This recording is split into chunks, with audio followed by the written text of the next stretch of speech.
आत्मैव तदिदं विश्वम सृज्यते सृजति प्रभु। बहुत सुंदर विषय।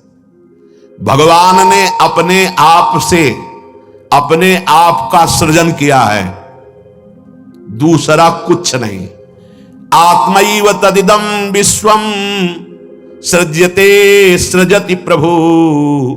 त्रायते त्राति विश्वात्मा ह्रियते हरितीश्वरः।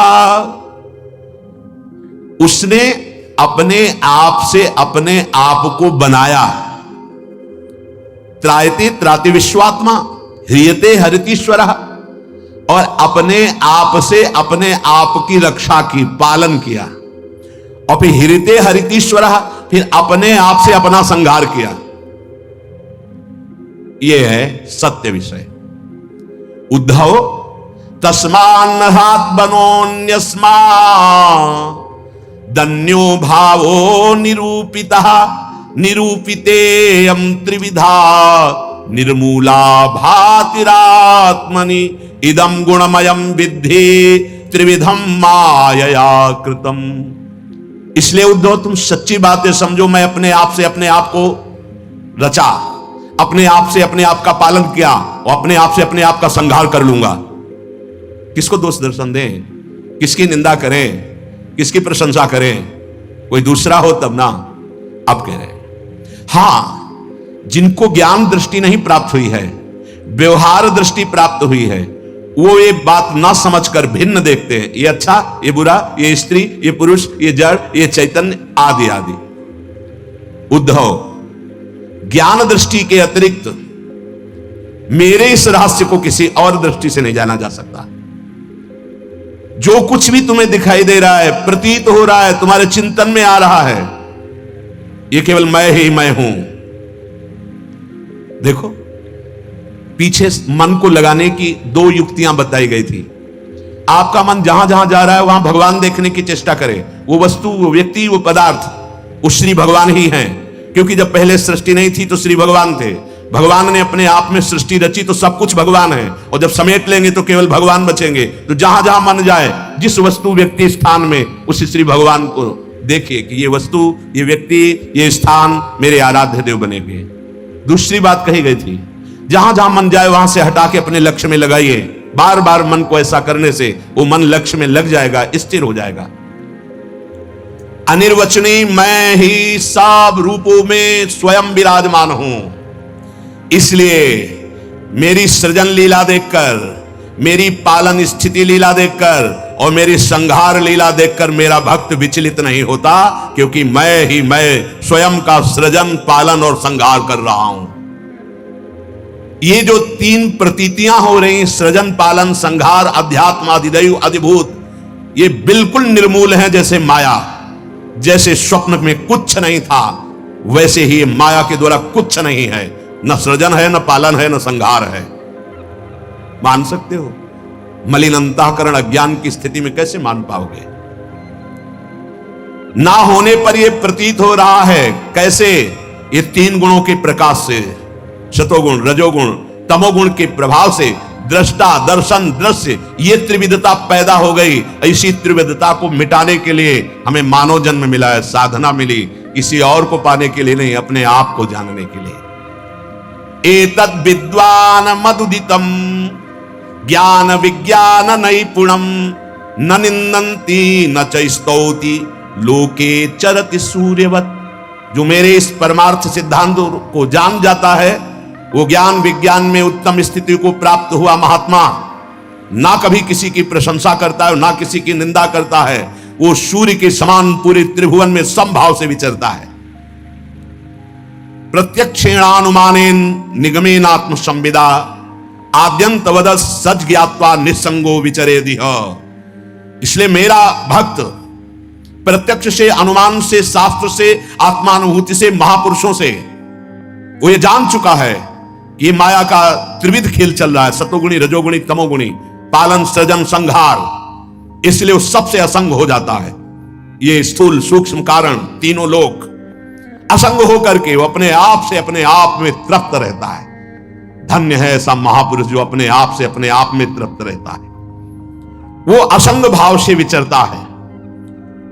उद्धव जी को एक प्रश्न यहां परेशान करने लगा मन में कि आत्मा अविनाशी चैतन्य घन, शरीर जड़ नाशवान, फिर ये जन्म किसका होता है, फिर मरण किसका होता है? प्रश्न कर बैठे। बहुत सुंदर प्रश्न है और बहुत सुंदर उत्तर है। यदि आप समझ पाए तो आप प्रियाजू के चरणों में भाग पड़ेंगे, क्योंकि आपकी समझ के परे की बात है। लाडली जी मेरी तो कुछ समझ में नहीं आया, बस मैं तो यही कह रहा हूं हमारी महारानी श्री राधा रानी। इसलिए सुन, थोड़ा धूप का ताप लगे ना तो वृक्ष की छाया अच्छी लगती है। देखो, संसार से मुक्त होने के लिए ये बहुत जोर का प्रश्न है। उद्धव जी ने कहा, नैवात्मनो न देहस्य संस्थितिर दृष्ट दृश्ययो अनात्मस्व दृशोरीस कस्य स्युदुपलभ्यते। प्रभु, ये चर्चा आपको मिलेगी नहीं प्राय, क्योंकि कथन और श्रवण के लिए स्थान की भी जरूरत होती है। तो यह श्रीधाम वृंदावन, और यहां व्यक्त अव्यक्त बड़े बड़े महापुरुष पधारे हुए हैं। तुम्हारी दृष्टि नहीं है तो तुम्हें व्यक्ति समझ में आएगा। जहां भगवत शास्त्रों का सत्संग होता है वहां सनक सनंदन सनातन सनत कुमार श्री हनुमान जी महाराज बड़े बड़े महाभागवत पधारते हैं, और उन्हीं के सानिध्य से समझ में आ सकता है। ये विशुद्ध भागवत परमार्थ मार्ग है। उद्धव जी ने पूछा कि भगवान, ये जो आत्मा है ये दृष्टा है और शरीर जो है ये दृश्य है। आत्मा स्वयं प्रकाश है और देह जड़ है। ऐसी स्थिति में ये जन्म मरण किसका होता है? आत्मा का जन्म मरण हो नहीं सकता, क्योंकि स्वयं प्रकाश है, और जड़ शरीर का हो नहीं सकता, क्योंकि नाशवान विकारी है, ये तो यही नष्ट हो जाता है। महाराज, ये मरता कौन है और जन्मता कौन है? ना आत्मा और ना शरीर। अगर ये शरीर जन्मता मरता है तो शरीर को नष्ट करने के बाद फिर अब जन्म मरण खत्म हो जाना चाहिए, पर फिर शरीर मिलता है। आत्मा को हो नहीं सकता, क्योंकि स्वयं प्रकाश निर्विकार चैतन्य घन। तो ये होता किसको है जन्म मरण? इसका होना उपलब्ध है कि होता है जन्म मरण, तब ये होता किसे है भगवान? हे जगत गुरु, आप हमारे संशय की निवृत्ति करें। आत्मा व्ययो गुणः शुद्धा स्वयं ज्योतिरनावृतः अग्निवद्दारुवच्चिद्देहा कस्य संस्कृति। नाथ, आपकी कृपा से इतना तो पता चला है कि आत्म तत्व अविनाशी है, प्राकृत अप्राकृत गुणों से रहित है, शुद्ध स्वयं प्रकाश है, कोई भी आवरण उसे ढक नहीं सकता। शरीर विनाशी है, साकार है, अशुद्ध है, आत्मा से प्रकाशित है और आवृत है माया के गुणों से। प्रभु, आत्मा तेज स्वरूप प्रकाशमान, शरीर काठ की तरह अचेतन, फिर ये जन्म मृत्यु संसार किसको प्राप्त होता है? कौन है जो बार बार जन्मता है मरता है? श्री भगवान उवाच यावद्देहेन्द्रिय प्राणै रात्मनः सन्निकर्षणम् संसारा फलवास्तावत् पार्थो अविवेकिनः। भगवान श्री कृष्ण ने कहा, प्रिय उद्धव, बहुत तुमने विशुद्ध परमार्थ के स्वरूप का प्रश्न किया है। यद्यपि इस संसार का ज्ञान में कोई अस्तित्व नहीं है, अज्ञान के कारण यह भास रहा है, पर ध्यान देने योग्य बात, जब तक ये देह का अभिमानी है, मैं स्त्री मैं पुरुष, मैं ये देख रहा हूं, मैं खा रहा हूं, मैं बोल रहा हूं, इंद्रियों का अभिमानी है, प्राणों का अभिमानी है, तब तक आत्मस्वरूप जो निर्विकार सच्चिदानंदमय है, इस भ्रांति के कारण बार बार जन्म और मरण को प्राप्त होता रहता है। यद्यपि ना उसका कभी जन्म होता है ना मरण होता, फिर भी भ्रांति, ये भ्रांति स्वप्न की तरह है। अर्थे हृदयमाने पी संस्कृतिर न निवर्तते ध्यायतो विषयानस्य स्वप्ने नर्थागमो यथा। जब तक इसको ये भान रहता है कि मैं स्त्री हूं, मैं पुरुष हूं, मैं अपनी इंद्रियों से भोग रहा हूं, मैं ये भोगा हूं, ये भोगूंगा, ये उसकी भ्रांति ऐसे है जैसे स्वप्न में। और स्वप्न में प्राप्त हुआ सुख दुख जब तक जागता नहीं तब तक सत्य भासता है। स्वप्न की विपत्तियां या स्वप्न का सुख कोई भी सत्य नहीं है, पर वो जब तक जगाया नहीं जाएगा तब तक उस विपत्ति या सुख को भोगता रहेगा। ऐसे ही बिल्कुल न जन्म है न मरण है, आत्म तत्व निर्विकार, शरीर भ्रमात्मक त्रिगुणात्मिका माया से रचा हुआ, पर जो साधक जो मनुष्य अपने को स्त्री या पुरुष मानकर और विषय भोगों का चिंतन करता रहता है, वो अज्ञानी स्वप्नवत भोगों में फंसा हुआ जन्म मरण रूपी संसार से कभी निवृत्त नहीं हो सकता। पहली बात, जो नींद में देख रहा है स्वप्न को, तो उसमें सब सत्य उसे भास रहा है, पर जो जग करके फिर चिंतन किया तो उसे झूठा नजर आया। तो जगना है भगवान के प्रेम में, भगवान के विशुद्ध तत्व ज्ञान में। उद्धव जी जब तक जगा नहीं है तो उसका परिचय है शोक हर्ष भय क्रोध लोभ मोह स्पृहादय अहंकारस्य दृश्यन्ते जन्म मृत्युश्च नात्मनः। बार बार इससे शिकार होना पड़ेगा मृत्यु का, काल का। किसे? जिसके हृदय में अहंकार है। ये बहुत खतरनाक चीज है। अहंकार सब में है, केवल महाभागवत भगवत प्रेमी महात्मा में नहीं, या शुद्ध तत्ववेत्ता ज्ञानी में नहीं, दो के अलावा सब में है। ये थोड़ा कम है, थोड़ा ज्यादा है, वो बढ़ता घटता साधन के अनुसार, लेकिन पूर्ण अहंकार रहित होने का मतलब जीवन मुक्त महापुरुष। अहंकार किसी एक वृत्ति में नहीं है, हर वृत्ति में है, सोच में है, शरीर में है, इंद्रियों में है, अंतःकरण में, स्वभाव में, सबका मूल अहंकार। ये स्वभाव अहंकार से युक्त हो गया। मेरा मन, मेरी बुद्धि, मेरा चित्त, मैं ये करता, मैं ये भोगता, ये पूरा अंतःकरण अहंकार। मैं ये देख सकता हूं, मैं बोल सकता हूं, मैं सुन सकता हूं, मैं तुम्हारे मन की बात जान सकता हूं, सब अहंकार। शरीर, मैं स्त्री, मैं पुरुष, मैं गोरा, मैं जवान, मैं विद्वान, मैं धनवान, में बड़ी बाढ़ है अहंकार की। इसी के कारण शोक हर्ष भय क्रोध लोभ मोह स्पृहादय, शोक होना, हर्ष होना, भय होना, क्रोध होना, काम होना, लोभ होना, मोह होना, स्पृहा होना, जिसके अंदर यह है उसे जन्म मृत्यु चक्र से कोई नहीं छुड़ा सकता। भगवान कह रहे वो मृत्यु का बार बार शिकार होगा, काल उसे मारेगा। जिसके अंदर अहंकार है, शोक है, हर्ष है, भय है, क्रोध है, काम है, लोभ है, मोह है, स्पृहा है। आत्मा से इनका कोई संबंध नहीं है। देहेंद्री प्राण मनोभिमानो जीवोंतरात्मा गुण कर्म मूर्ति सूत्रम महानित्युरुधेव गीता संसार आधावति कालतंत्र अमृतमय है। देह अभिमान, इंद्रिय अभिमान, प्राण मैं बलवान, मुक्त होने के लिए सुने हुए भोग, जैसे शास्त्रों में ऐसा करे तो विमान मिलेगा, अप्सरा मिलेगी, ये मिलेंगे, वो मिलेंगे, इतने यज्ञ करने के बाद इस पद का अधिकारी होगा, इस पद का अधिकारी होगा, 100 अश्वमेध यज्ञ के बाद देवराज इंद्र पद का अधिकारी होगा, ऐसा तप करने से तप लोग जाएगा, ऐसा करने से महार लोग जाएगा, ऐसा होगा तो जन लोग, ये सब वेदों में वर्णन है। ऐसा करने से वो ब्रह्म लोक को जाएगा। आ ब्रह्म स्तंभ पर्यंतम सर्वम मायामयम जगत।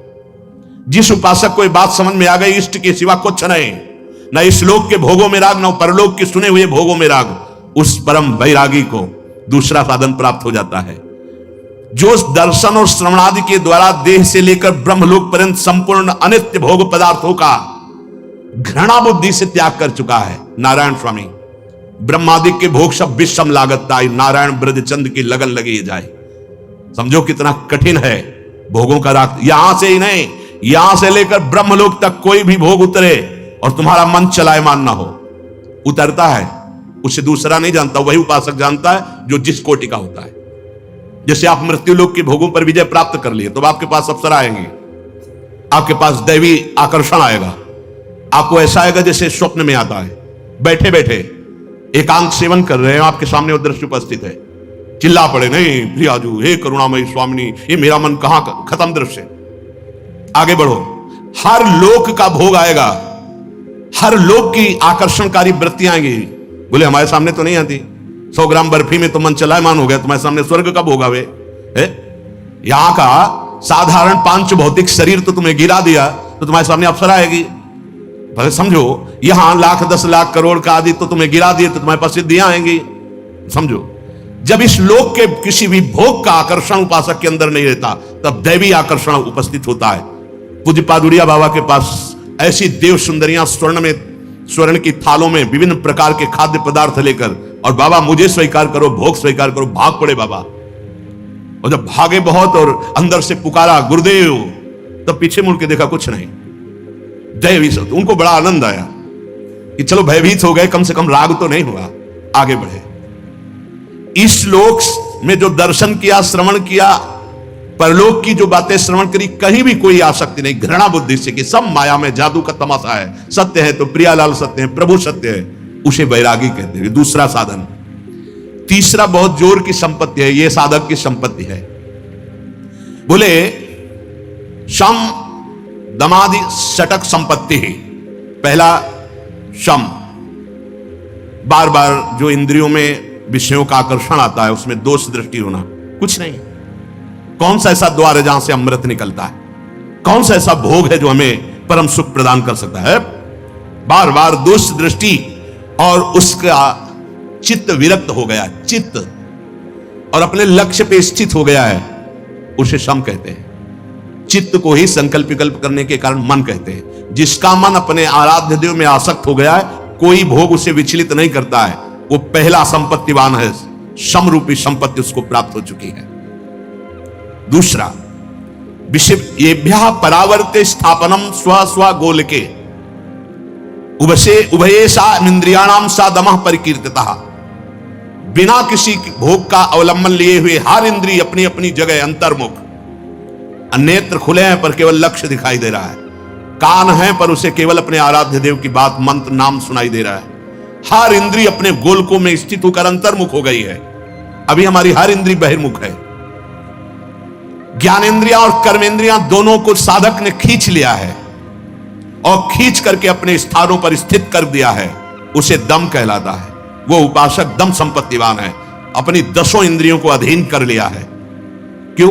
क्योंकि शम में ही पहले घृणा हो चुकी है, यहां से लेकर ब्रह्मलोक तक के भोगों से दोष दृष्टि हो गई है उसकी। उन भोगों से उसको किंचन मात्र भी सुख की आशा नहीं रही, तो इंद्रियां अपने आप अंतर्मुखी हो गई। वो दम स्थिति को प्राप्त हो। बोले तुम्हें दम हो तो करके दिखाओ। तो सच्चा दम यह है कि अपनी इंद्रियों को, चाहे ज्ञानेंद्रिय चाहे कर्मेंद्रिय, वो भोगों से हटा करके सच्चिदानंद अपने लक्ष्य में स्थित है। वृत्ति का बिल्कुल बाह्य ना होना, किसी भी बाह्य विषय से आकर्षित ना होना, इसी का नाम उपरति है। कई बार चर्चा की है। पहले शम दम उपरति। भोगों की लालसा है पर मैं भोगूंगा नहीं, क्योंकि भगवत प्राप्ति करना, इसे त्याग कहते हैं। यहीं से शांति शुरू हो जाती है। त्यागात् शान्तिरनन्तरम्, ये पहला त्याग। दूसरा, भोगों की उपस्थिति होने पर ये भोग सुख देंगे, ये भाव ही खत्म हो चुका है अंदर से, उसे बैरागी कहते हैं। तीसरा, ये भोग है ऐसी वृत्ति ही खत्म हो चुकी, उसका नाम उपरति है। सम दम उपरति। सम अपने चित्त का, अपने मन का आराध्य देव में स्थित हो जाना, कहीं आकर्षित ना होना। दम अपनी 10 इंद्रियों को निज गोलकों में स्थित करके अंतर्मुख कर लेना। उपरति, किंचन मात्र त्रिभुवन में कोई भोग सामग्री भी है ऐसा भान न रह जाना, उसे उपरति कहते हैं। अब तितिक्षा, शयनम सर्व दुखानां प्रतिकार पूर्वकम चिंता विलाप रहितम सा तितिक्षा निगद्यते। उपासक को जो तितिक्षु है, सहनशील, सबसे बड़ा पहला लक्षण है महात्मा का, चाहे वह गृहस्थ हो चाहे विरक्त हो, भगवत मार्ग के पथिक का। तितिक्षवः, भगवान कपिल देव जी ने कहा। फिर कहा कारुणिकाः सुहृदा सर्वभूताना, आगे बात अलग है। पहला है तितिक्षवः। किसे कहते हैं तितिक्षवा? बोले सहनम सर्व दुखानाम, समस्त दुखों को बिना प्रतिकार किए हुए सह जाना। कोई निंदा कर रहा है, कोई अपमान कर रहा है, या शरीर रोग से ग्रसित हो गया, या कुछ भी, हर दुख को सहना, अपनी दिनचर्या में फर्क नहीं पड़ने वाला। सच्ची बात समझना। एक संत को देखा तो वो एक करवा रखते थे और उसमें पंजीरी रखते, सेनपुर में, जिसमें बाबा सरकार मग्नानंद सरस्वती जी रहते थे, पास में ही था, वो उनका आश्रम था। वो 4 घंटे गंगा जी में खड़े होकर के मंत्र जाप करते थे। अलग अलग संतों की दिनचर्या होती है। तो कछुआ ने काट लिया। अब रोज खड़े होना, कोई औषधि नहीं, प्रतिकार नहीं उसका, तो वहां सड़न पैदा हो गई और पूरा पैर पक गया। अब उनसे जब औषधि के लिए कहा जाता तो वो मना कर देते थे कि नहीं ठीक है, कोई परेशानी नहीं। सच्ची तितिक्षा यह है कि प्रतिकार किए बिना आए हुए प्रारब्ध भोग को सह जाना। जैसे पूज्य राधा बाबा फिसले कड़ाऊ से, और उस समय त्रिपुर सुंदरी का अनुष्ठान कर रहे थे और टूट गया अंग। बांस की खपाच बंधवाई, लेकिन कोई इंजेक्शन नहीं, कोई एलोपैथिक दवा नहीं। बड़ा मुक्त होना, देखा ना कितना कठिन, सहन तितिक्षवा, ये तितिक्षा शब्द ये तो शरीर का हुआ। अब सूक्ष्म शरीर, काम का वेग, क्रोध का वेग, लोभ का वेग, मोह का वेग, मद का वेग, मत्सर का वेग, बिल्कुल शांत कोई जान नहीं सकता, अंदर ही अंदर सह गए, उसे कहते तितिक्षवा। बिना कोई प्रतिकार किए सारे कष्टों को सह जाना, सर्दी गर्मी बरसात। तो सहनम सर्व दुखाना म प्रतिकार पूर्वकम, बिना कोई प्रतिकार के आए हुए हर दुख को सह जाना, ये सहनशीलता है, ये तितिक्षा है। फिर श्रद्धा, सम दम उपरति तितिक्षा और श्रद्धा। जैसा गुरुदेव बोले बिल्कुल वैसा, बिना विचार किए वैसे का वैसा मानना, जैसा शास्त्र आज्ञा कर रहा है वैसे का वैसा मान लेना, इसे श्रद्धा कहा गया है। और श्रद्धावान लभते ज्ञानम, वही शुद्ध ज्ञान और भक्ति को प्राप्त होता है। तुम्हें लाभ दिखाई दे रहा है लेकिन गुरुदेव को हानि दिखाई दे रही, गुरुदेव की बात मानो, नहीं, जो वो कह रहे हैं हमें अक्षरशः पालन करना है। अब इसके बाद समाधान, कई बार कहा है कि चित्त का समाधान हो जाना चाहिए, साधक का समाधान के विषय में कोई प्रश्न नहीं होना चाहिए। क्या समाधान? सर्वदा स्थापनम बुद्धे शुद्धे ब्रह्मणि सर्वथा तत्समाधानमित्युक्तम न तो चित्तस्य लालनम। कह रहे हैं चित्त का दुलार करना समाधान नहीं कहलाता। आज ये खा लें, आज वो पी लें, आज ये देख लें, आज वो सुन लें, ए साधक, चित्त न तो चित्तस्य लालनम, चित्त का दुलार करने के लिए हम सब मार्ग में नहीं आए, विध्वंस करने के लिए आए। मन मांगे आज रबड़ी तो उसे नमक का घोल देना चाहिए, भगवत मार्ग में चले। ये किसको बुला रहे हो, किसको बढ़ा रहे हो? उठा के पटक देगा तुम्हें जिसको खवा रहे हो, जिसको खवा रहे हो तुम्हें उठा के पटक देगा सतमार्ग से अलग, दुश्मन को नहीं। हाँ, जब तक मन विषयाभिलाषी तब तक दुश्मन, और जब मन विषय रहित वो तो इंद्रियाणाम मनश्चास्मि, साक्षात श्री कृष्ण है। इच्छाओं की पूर्ति करने वाले साधक का कभी समाधान नहीं होता, ध्यान रखना। इसीलिए कहे न तो चित्तस्य लालनम, अपनी बुद्धि से जब निश्चय कर लिया कि सत्य वस्तु केवल परमात्मा है, प्रियालाल है, तो उसी में स्थित रहे और जथा लाभ संतोष सदा का हो सो कछु न चाहूंगो। बिना चाहे रबड़ी आ गई तो जय राधा वल्लभ लाल की, और बिना चाहे नमक रोटी मिले तो जय राधा वल्लभ लाल की। चाह किसी भोग की नहीं, और बिना चाह के जो भी है प्रारब्धानुसार आया, उचित विचार करके कोई परास्त नहीं कर सकता। संसारिक उत्तर नहीं होना चाहिए कि बैठ के दुखड़ा रोने लगे कि हमारी ये समस्या, हमारी। साधु की हर समस्या का समाधान साधुता है। जब चित्त का समाधान हो गया तो फिर व्यवधान किसका? प्रॉब्लम उसको है जो शरीर संसार का रागी है, जो भगवत अनुरागी है। ये शब्द ही नहीं उसके जीवन में, समस्या प्रॉब्लम ये शब्द ही नहीं, ये वाला चिंतन नहीं रहता। उसका चिंतन हर समय सच्चिदानंद में रहता है। अब कह रहे हैं कि मुमुक्षुता ये आखिरी है संपत्ति। पहला नित्यानित्य वस्तु का विवेक, दूसरा देह से लेकर ब्रह्मलोक तक वैराग्य, तीसरा सम दम उपरति तितिक्षा श्रद्धा समाधान। अब है मुमुक्षुता, ये अहंकार से लेकर देह पर्यंत ये सब अज्ञान कल्पित माया के द्वारा रचा हुआ, ये मैं नहीं हूं, मैं जानना चाहता हूं कि मैं कौन हूं, इसे मुमुक्षुता कहते हैं। मैं मुक्त होना चाहता हूं, मैं अविनाशी हूं तो कैसा हूं, मैं इस विनाशी शरीर में फंस गया हूं, कोई मुझे मिले और मुझे बोध करा दे। वो जो मुमुक्षुता उसके अंदर बढ़ती उसे मुमुक्षुता कहते हैं। जब ये चार साधन हृदय में जागृत होते हैं तब परिचय प्राप्त होता है शरीरों का। स्थूल शरीर किसे कहते हैं? ये जो आप देख रहे हैं, मज्जा स्थिमेदः पल रक्त चर्म त्यागावधातु भिरे भिरन्वितम पदोरुवक्षो भुज पृष्ठमस्तकै रंगैरुपांगैरुपयुक्तमेतत् अहममेति प्रथमित शरीरम मोहास्पदम स्थूलमितिर्यते बुधैः। मज्जा हड्डी, मेदा, मांस, रक्त, चर्म, त्वचा, इन 7 धातुओं से बने हुए इस ढांचे को, इसमें कहीं आप नहीं है।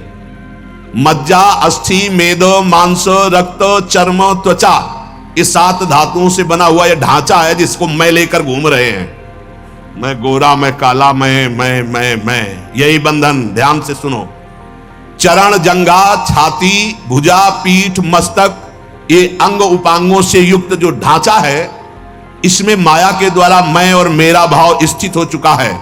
इसे स्थूल शरीर कहते हैं। जो आप देख रहे हो, ये आकाश, वायु, जल, तेज, पृथ्वी, ये 5 भूतों से बना हुआ है। इसमें मज्जा, अस्थि, मेद, मांस, रक्त, चर्म, त्वचा है। इसमें चरण, जंघा, छाती, भुजा, पीठ, मस्तक आदि अंग उपांग हैं। और इसमें जो अहंकार हो गया कि मैं स्त्री, मैं पुरुष, मैं गोरा, मैं काला, मैं बलवान, मैं जवान, मैं महत्वशाली, मैं अमुक कुल का, यही तुम्हारी दुर्गति का कारण बंधन है। अहंकार स्थूल बिल्कुल अलग है, बिल्कुल एक कपड़ा है, आत्मस्वरूप नहीं है। और इसे हमने आत्मस्वरूप मान रखा है, मैं। इसी से पंच विषयों का भोग करता रहता है अहंकारी। शब्द, स्पर्श, रूप, रस, गंध। ये स्थूल शरीर मूल पुरुषों को बांधे हुए है, ज्ञानियों को नहीं, प्रेमियों को नहीं। थे बचन मिथुन मुख निसरत, सुन सुन देह दसाकिन भूलो। किसी भी मार्ग के पथिक हो, पहले इससे राग अपना हटाना पड़ेगा। बिल्कुल ठसा बैठा है, मैं स्त्री, मैं पुरुष। देख लो, जब तिलक लगाते हो तो शरीर के माथे पे लगाते हो या अपने? देख लो, अपने लगाते हैं। हाँ, यही अहंकार, इसी को भूलना है। एक स्थिति यह भी आती है कि ये सब भूल जाते हैं।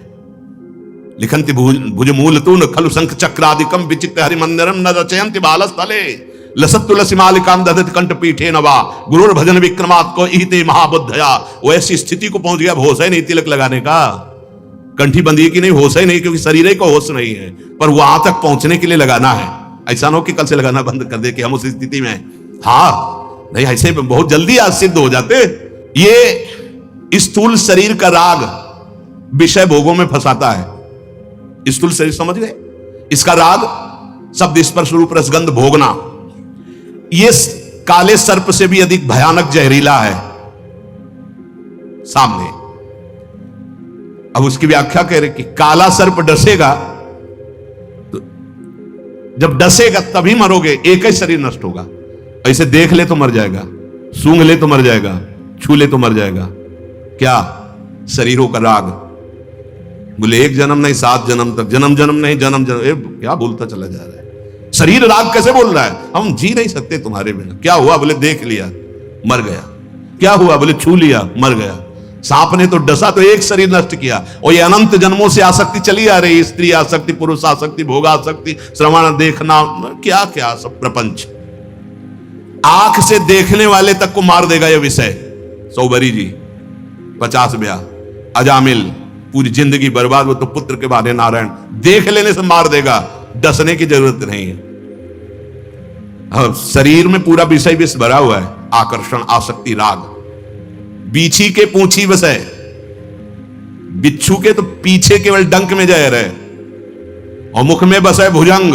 सांप के केवल मुख में है, मुख भर न डसने पावे तो खिलौना है वो, कुछ नहीं है। केहर के नख में बस है, सिंह के पंजों में विष है, वो मार दे तो मूर्छित हो जाओगे। और पांचभौतिक शरीर के सब अंग में जहर है। इसकी रचना ऐसी हुई है, सब अंग में। देख लिया तो मर गए, छू लिया तो मर गए, भोग लिया तो मर गए। मर गए, अब जी नहीं सकते, ऐसे दलदल में फंस गए, भोगना ही पड़ेगा। अब कोई निकला हुआ महापुरुष तुम्हें निकाल ले तो निकाल ले, नहीं ये भोगों का दलदल ऐसा कि बातें बनाते रहो, कसम खाते रहो, भोगते रहो। पक्की बात, गंगा मैया और जमुना मैया और भगवान और चाहे जिसकी कसम खा लो, जिस दिन भोग सामने आएगा परास्त करके बैठ जाएगा, आपको आपके चित्त में गिरा के बैठ जाएगा। ये बड़े बड़ों की बात है, छोटे की बात नहीं। इसे कहते हैं स्थूल शरीर, जिसे आपने अभी सुना। जब कोई स्थूल शरीर का राग रखकर इस परमार्थ में आता है तो उसे ये परमार्थ ऐसे लील जाता है, परमार्थ को ऐसे लील जाता है जैसे तैर कर जाने वाले को मगरमच्छ लील जाता है। शरीर रागी। फिर क्या होता है? दंभ और पाखंड। परमार्थ पाई भर नहीं होता और पूरा किलो भर पाखंड अंदर बैठ जाता है। बिल्कुल पक्का समझ लो, शरीर राग। शरीर राग ही नष्ट करना बैरागी का पहला धर्म है। कहीं और भाग के जाने की जरूरत नहीं, सत्संग में भाग के आने की जरूरत है। सत्संग से ही सर्व संगोपहो ही माम। नहीं चाहे जितनी गुफा में बैठ जाओ, इसका राग बना रहेगा।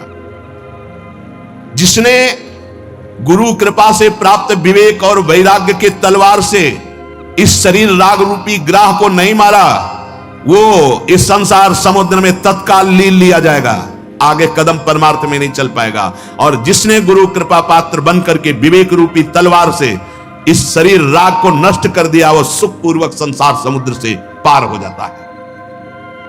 इस विषय मार्ग में चलने वाले मलिन बुद्धि देहाभिमानी को पद पद पर मृत्यु जैसा दुख देता है। ये शरीर, ये भोग, ये नशा, ये पाप कर्म, ये आचरण मरा जा रहा है, प्रतिपल जल रहा है, प्रतिपल मर रहा है। इसलिए अय उपासक, तू मोक्ष धर्मावलंबी है, मुक्त होना चाहता है इस संसार से, तो तू इस शरीर राग को पहले विष मान और विष का त्याग कर, विष को मत पी। ये तू शरीर नहीं है। ये देह अनादिकाल से हमको प्राप्त होती रही है, कभी सुअर, कभी कुत्ता, कभी, और हर देह में हम आसक्त होते रहे हैं। इस मनुष्य देह से तू अपना राग छुड़ा सकता है। जो उपासक केवल शरीर पोषण में लगा रहता है, ध्यान से सुनिए, सर्दी आई नख से सिक तक कवर। क्या तुमने अपने को शरीर मान रखा यार?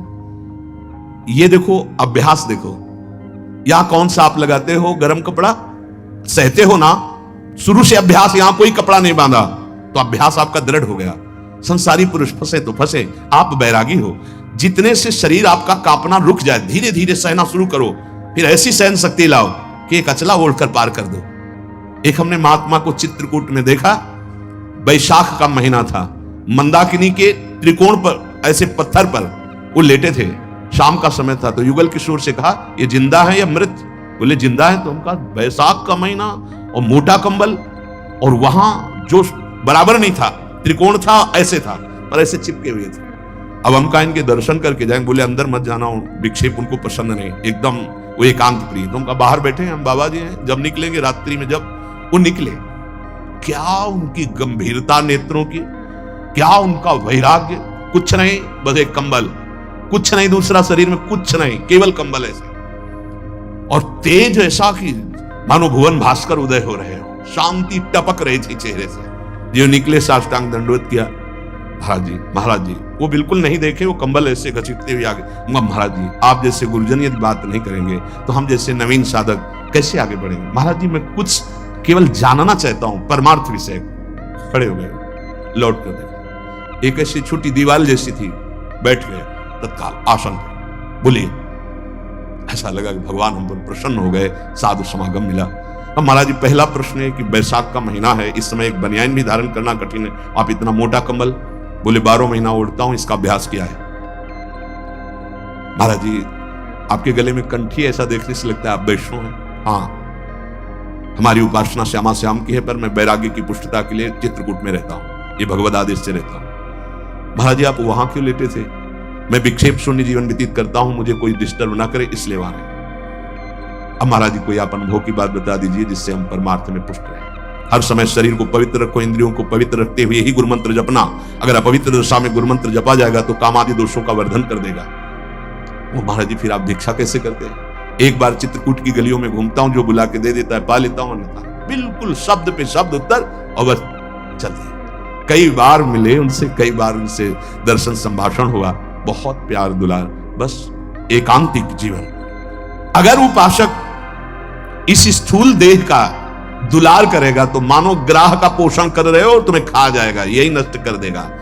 ये स्थूल देह जन्म मरण जरा स्थूलता, नाना प्रकार के भोग, बाल्यापन, जवानी, बुढ़ापा, ये नाना प्रकार के दुख, ये नाना प्रकार के मान अपमान निंदा स्तुति में फंसाने वाला है, सिर्फ फंसाने वाला। अगर उपासक सावधान नहीं हुआ तो स्थूल शरीर से फंसा देगा। अब आगे वर्णन करते हैं, कल चर्चा सूक्ष्म शरीर। स्थूल जब छूटता है तो यही रह जाता है, जिसे आप सुना, बिल्कुल बेकार का है। काम बस इतना इससे कि आप भजन करके भगवत प्राप्ति कर ले, ये केवल दुर्लभ है भगवत प्राप्ति।